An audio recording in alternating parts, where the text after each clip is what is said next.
કે એકવાર ભારત અને પાકિસ્તાનની મેચ વખતે આ સ્ટેડિયમ ભરાયું અને બીજી વાર આ BAPSના સુવર્ણ મહોત્સવમાં ભરાયું. પણ એ વાત પણ આજે આપણે સમજી લઈએ. Let us understand one thing, that normally a stadium is divided.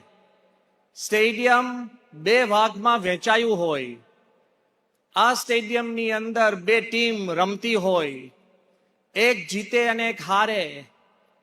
એક ભાગ આનંદિત થાય ને એક ભાગ ઉદાસીન થાય.